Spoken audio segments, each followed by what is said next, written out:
Eu era muito jovem, eu era um tenente também. Nós nos reunimos no nosso quartel e havia um culto em que compareceriam 3 pastores, um da Marinha, um do Exército e um da Aeronáutica. E o capelão, o pastor da Aeronáutica não apareceu, então subiu aquele capelão de Marinha. Ele disse o seguinte, abriu um texto em Marcos capítulo 5, onde Jesus acalma a tempestade e falou que Jesus foi o primeiro marinheiro, porque ele estava no barco. Aí o capitão do exército, um capitão de cavalaria, ele abriu o Novo Testamento e encontrou Jesus sentado em cima de um jumento, entrando pela porta de Jerusalém, e falou assim, não, Jesus não era da marinha, Jesus era do exército e de cavalaria. E nisso, o brigadeiro do meu lado me cutucou e falou, Lobo, te vira, meu chapa. E eu subi e falei, não, Jesus não era nem do exército e nem da marinha, Jesus morreu, ressuscitou, subiu aos céus, então ele é o primeiro aviador. E foi assim que eu consegui me livrar. Hoje nós não vamos falar disso, vamos falar do centurião.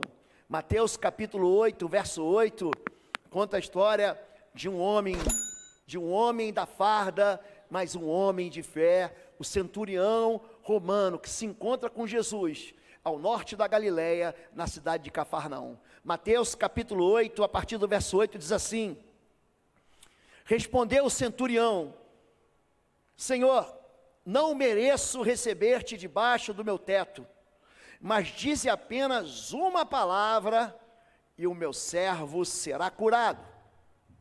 Pois eu também sou homem sujeito à autoridade, e com soldados sob meu comando, digo a um vá, e ele vai, e a outro venha, e ele vem.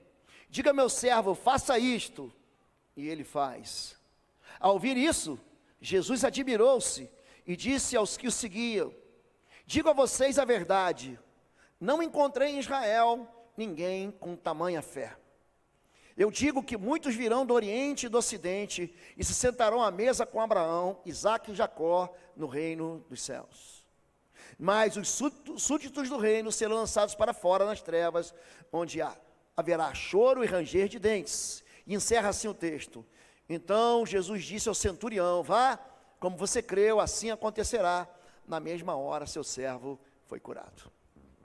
Naquele tempo em que a gente não podia apelar para a medicina, como hoje nós temos hospitais que permeiam as nossas cidades, sejam hospitais públicos ou privados, um homem de fé impressiona Jesus, e esse homem era um homem fardado. Jesus diz para um centurião era um capitão romano, ele era comandante dos 100 homens, ele era um comandante de companhia, como a companhia do 12, que está aqui embaixo na João Goberto. 12º está aqui embaixo.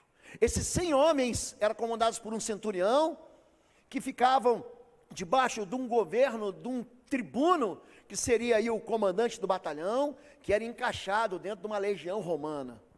E Jesus vai dizer que não foi no meio da igreja, não foi no meio dos fariseus, não foi no meio dos mestres da lei, não foi no meio dos crentes, que ele descobriu um homem com uma fé impressionante. Ele vai dizer, nem mesmo em Israel, nem mesmo no meio do povo que se diz povo de Deus, eu encontrei tamanha fé. Fé é certeza daquilo que se espera e firme fundamento daquilo que se crê. Ninguém avança sem fé. Você jamais vai avançar no campo de batalha, no teatro de operações, se você não tiver fé.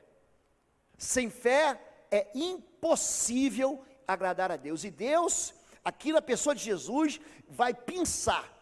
Deus aqui, ele vai colocar entre parênteses a fé de um homem que o procura e que sabe que a autoridade é direito de governo.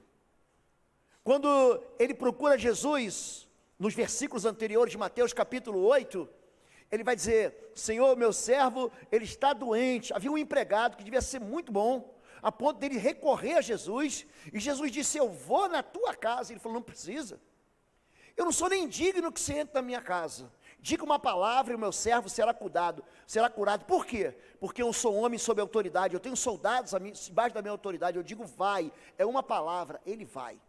Eu digo vem, ele vem. Eu digo faz, ele faz.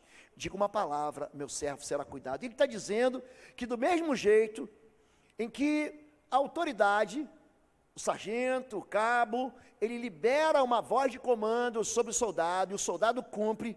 Do mesmo jeito, Jesus, ele tem uma autoridade para dissipar as trevas, para cancelar os problemas, para revidar contra o mundo espiritual ou para curar o enfermo.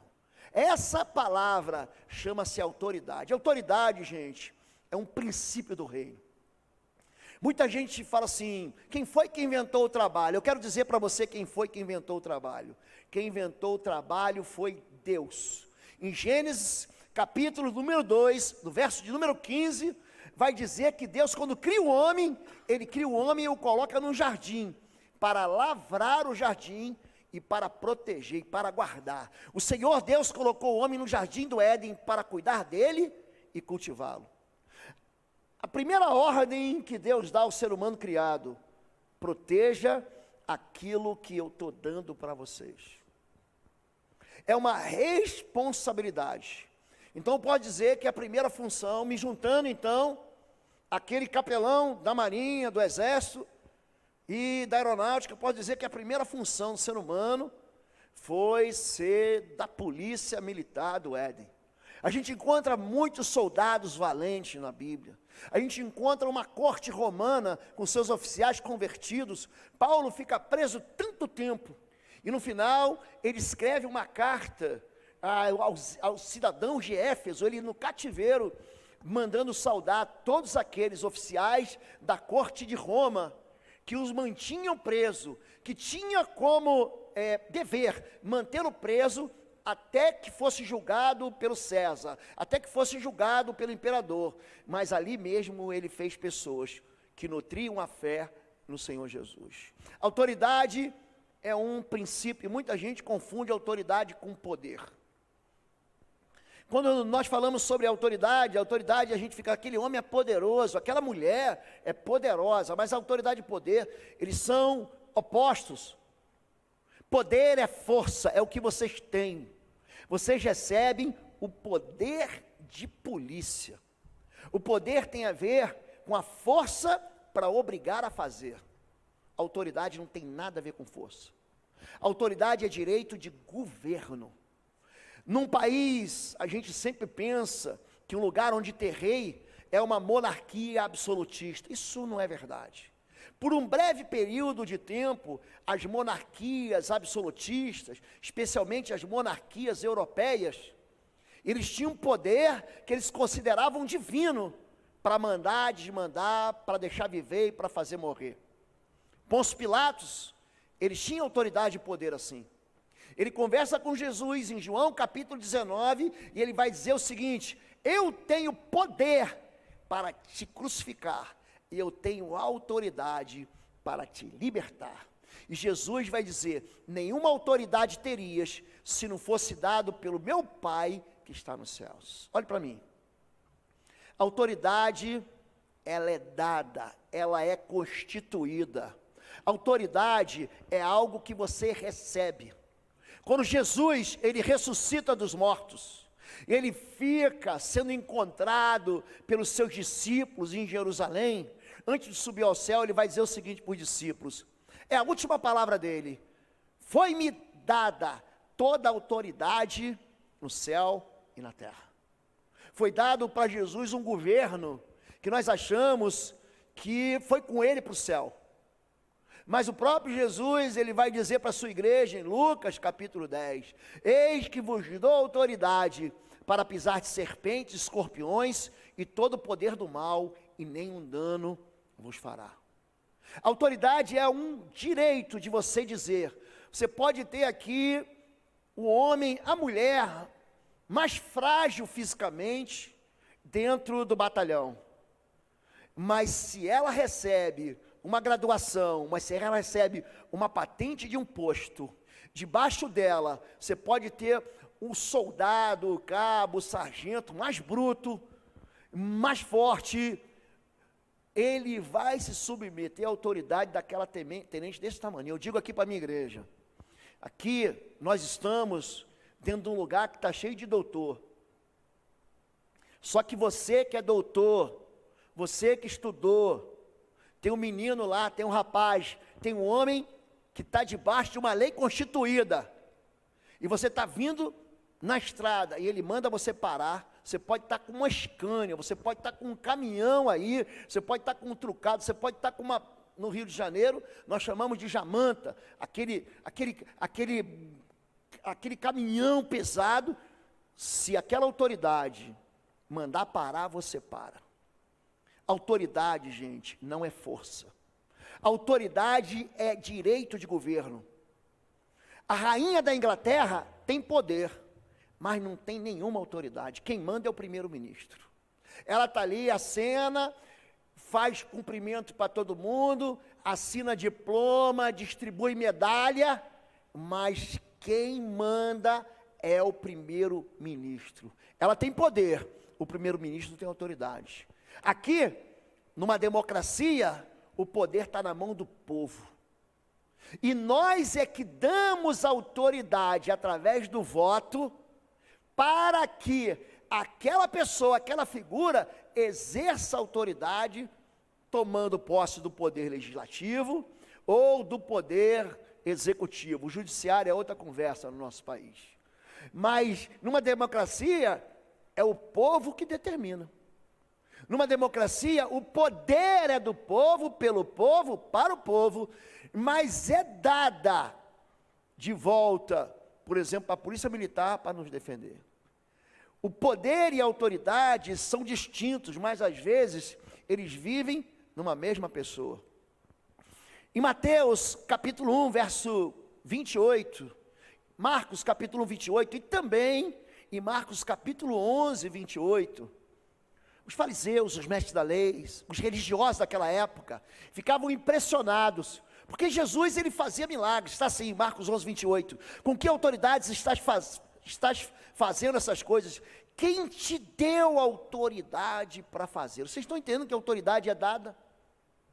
Então você exerce uma determinada autoridade em qualquer lugar. Você é professor, você é contador, você é médico, você é sargento, você é tenente, você é coronel. Você exerce autoridade aonde? O boletim, o diário oficial determina que você execute aquela tarefa. Fora daquele batalhão você não manda nada. Quem manda é o comandante daquele batalhão, ainda que ele seja o quê? De uma patente mais baixa que a sua.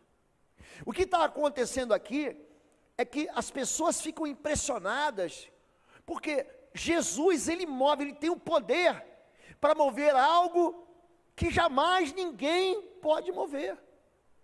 O que eles estão impressionados é que um cego de nascença passa a ver. E milagre, gente, milagre não é para quem está esperando milagre. Milagre é para quem provoca milagre. É gente que vai atrás de quem tem poder, é gente que vai atrás de quem tem autoridade para fazer milagre. Essa interferência do mundo espiritual na vida de muita gente. Tem muita gente simulando milagre. Tem muita gente enganando as pessoas. Mas quando o poder de Deus se manifesta sobre a vida de uma pessoa, isso fica tão evidente. O caráter da manifestação, daquela intervenção divina, é tão claro. Isso não é esforço de homem. Eu estava vendo uma reportagem do Oscar Schmidt, ele, o maior jogador de basquete da história do Brasil. Ele fez mais de 1000 cestas, em Olimpíadas, por exemplo, um recordista em Olimpíadas, dentre todos os jogadores que passaram pelas Olimpíadas. E ele conta que quanto mais o esforço dele, ele falou que acabava o treino, eu ficava ainda fazendo 1000 cestas, e eu estava esgotado, e ele falava assim, me chamam de mão santa, mas na verdade, quanto mais eu treinava, mais a minha mão ficava santa. Isso não é milagre. O milagre é quando você não tem mais forças. O milagre é quando você não tem mais energia. O milagre ele funciona quando? Quando você está de joelhos. O milagre funciona quando você está falido. O milagre funciona quando o teu casamento deu ré. O milagre funciona quando o teu filho está doente e você não tem mais esperança. E os médicos dizem para você, ó, vai para casa. tem tratamento, mas não tem esperança. Eu falo isso porque eu tive um filho com câncer. A igreja conhece a minha história. Oi, gente, um rápido intervalo. Você que ainda não é membro, seja membro do canal para nos abençoar. Dá um like, compartilha. E se você quer crescer em libertação e batalha espiritual, vai lá na nossa loja www.institutoexodo.com. Os nossos livros estão lá que vão fazer você crescer nessa área e se tornar um valente na batalha. Deus te abençoe. E o câncer é uma sentença de morte sobre a vida de um menino, de um garoto, de uma criança de 1 ano. Porque foi assim que eu recebi essa notícia, quando meu filho Arthur, a minha esperança, o meu legado, estava apodrecendo numa cama de hospital. Mas naquele dia, como o centurião, eu invoquei o nome do Senhor. Eu disse, se há um Deus, se há uma esperança.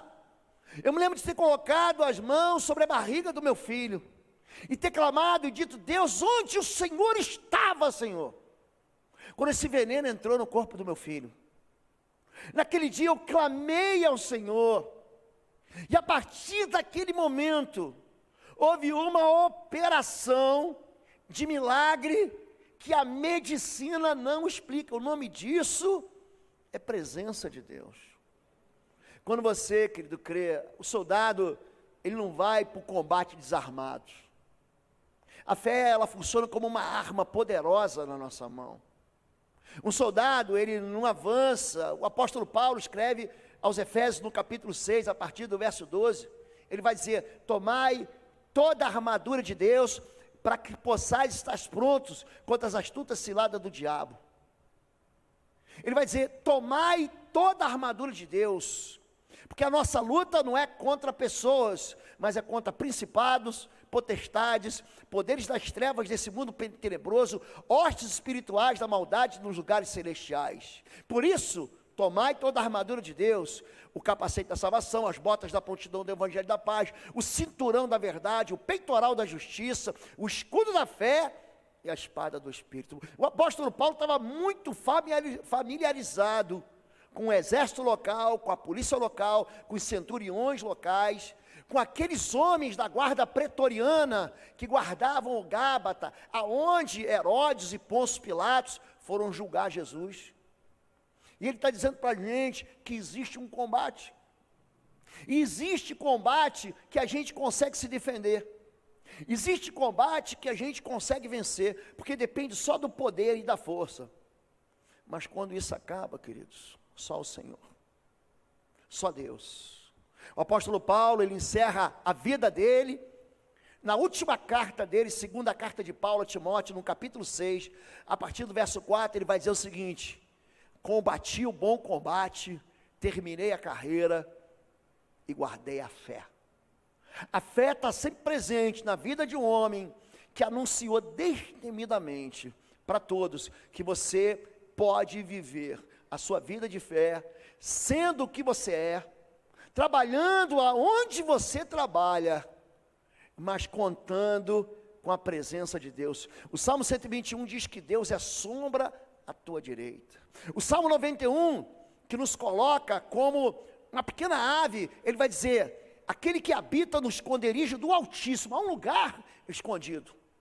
Querido, você pode estar sendo perseguido pela justiça, você pode ter sido ameaçado de morte, você pode estar vivendo num buraco da tua vida, você pode estar experimentando uma opressão, você pode estar vivendo uma história que você fala, onde eu vim parar? Existe um lugar de esconderijo em Deus, um lugar onde ninguém te toca. Em 1 João capítulo 5, verso 13, diz que aquele que é nascido de Deus não anda em pecado e o maligno não lhe toca. Existe um lugar especial de proteção. O salmista no Salmo 91, no verso 4, ele vai dizer, debaixo das tuas asas eu encontro abrigo. O salmista vai dizer mais para frente, eu não temerei a seta que voa de dia, nem a praga que anda sorrateira à noite, nem a mortandade que assola o meio-dia. 1000 cairão ao meu lado, 10.000 à minha direita, mas nenhum mal me chegará. Essa oração é uma oração que a gente faz pela polícia militar. Essa é a oração que a igreja, de joelhos, tem que fazer por homens e mulheres que estão à frente, sendo escudo para esse povo. Vocês não fazem ideia, eu sou muito mais aleluiado do que eu estou sendo aqui. Mas vocês não fazem a ideia da alegria que eu tenho de poder receber homens e mulheres aqui. Você pensa que você não faz nada. Ah, eu sou uma peça dentro desse batalhão. Eu sou um esquecido, querido, presta atenção. Quando o malandro, quando o mal intencionado, quando o violento, quando o ladrão, quando o estúpido vê a sirene, ou vê o giroflex, ou vê o homem fardado, ele bate em retirada. É só o fato dele ver essa farda faz com que ele recue, que é impressionante como o poder da autoridade faz as pessoas se converterem. Ele ia assaltar e ele não assalta.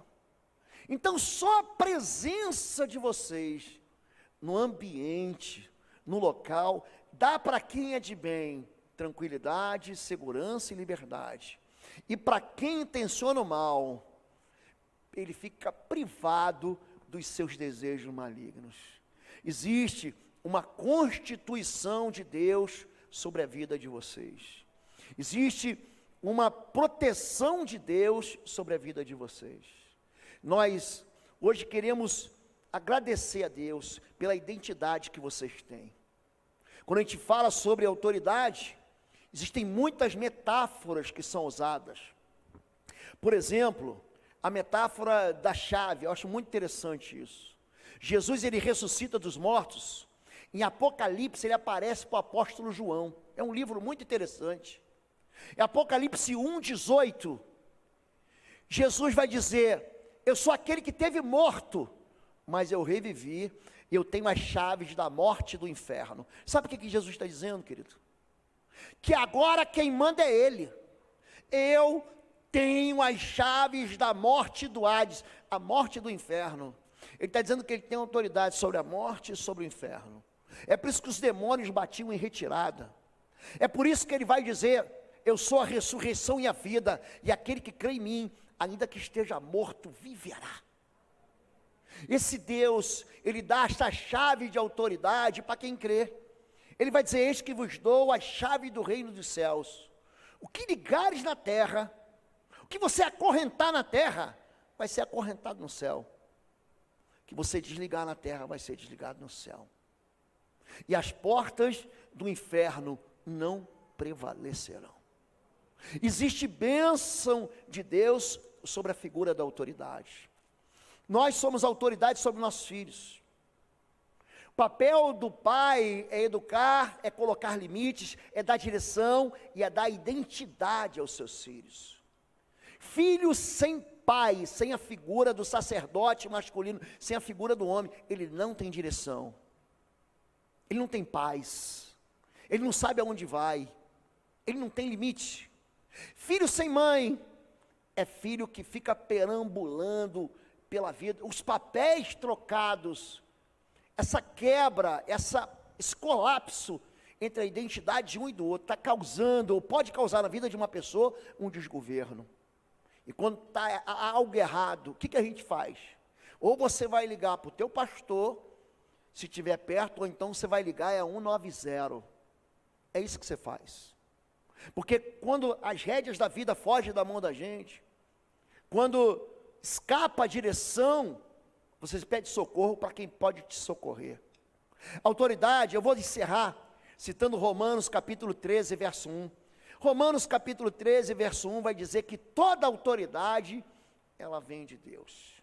Todos devem sujeitar-se às autoridades governamentais, pois não há autoridade que não venha de Deus, e as autoridades que existem foram por eles estabelecidos. Deus estabeleceu você. A gente pensa que foi, não, eu mexi os pauzinhos e fui transferido para o batalhão A, B, C. Presta atenção. Deus é o governo, é o governante da vida de cada um de nós. E se Deus deu autoridade para você, querido, a autoridade tem um papel só: guardar e proteger. Esse é o papel da autoridade.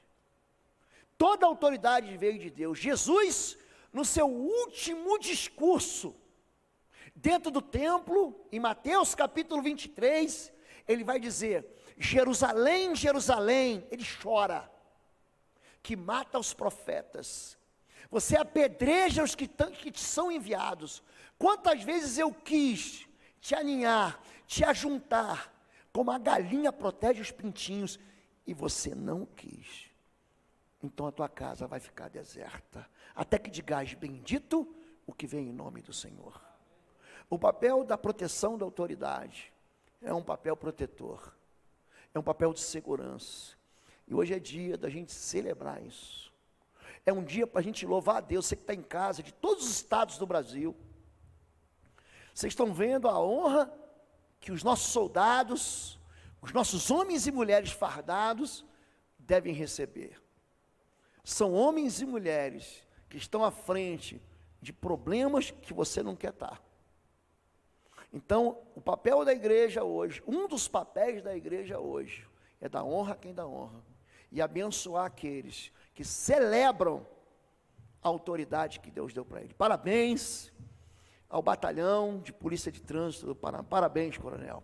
Eu quero, antes de chamar o louvor, pedir que todos gentilmente fiquem em pé, em nome de Jesus, porque eu quero orar pela vida de vocês, quero abençoar a história de vocês, e quero pedir a recompensa do céu sobre cada um de vocês. Quero convidar todos que fechem seus olhos, e se houver alguém aqui essa noite, que você está afastado, desviado, você já esteve no trono de Deus, o teu pai te ensinou a fé, e você escapuliu, você fugiu, você pecou, você se enganou, você desistiu, você de algum momento se frustrou, se decepcionou, mas se hoje você quer voltar para o Senhor, só coloca a mão no seu coração, só isso. Eu vou colocar minha mão no meu coração, eu quero convidar todos vocês, coloque suas mãos no seu coração. Pai querido, é com toda alegria, Pai, que nós nos reunimos essa noite, para te adorar e para te louvar. Te louvar porque, na tua graça, misericórdia, o Senhor fez esse batalhão, Pai, festejar 70 anos. Há uma geração, Pai, de homens e mulheres que tem servido essa cidade, esse estado e o nosso país. São homens e mulheres, pais, mães, avós, que têm sido escudo, têm sido aqueles que se colocam entre o inocente, o frágil, a vítima e seus agressores. Eu quero essa noite, Pai, pedir a recompensa do Senhor sobre eles. Coloca sobre esses homens, essas mulheres, que aqui representam todas as forças de segurança do nosso estado, do nosso país. Coloca o teu escudo sobre eles, Pai. Coloca a tua armadura, Pai, em volta dos teus filhos. Levanta as tuas muralhas de proteção, Deus. Estabelece, Pai, a tua autoridade em volta deles. Libera sobre suas vidas a tua unção. Libera sobre eles uma porção generosa, Pai, da tua recompensa sobre suas casas, sobre aqueles que têm dividido as suas vidas em amor. Abençoa seus filhos e as gerações de filhos depois deles.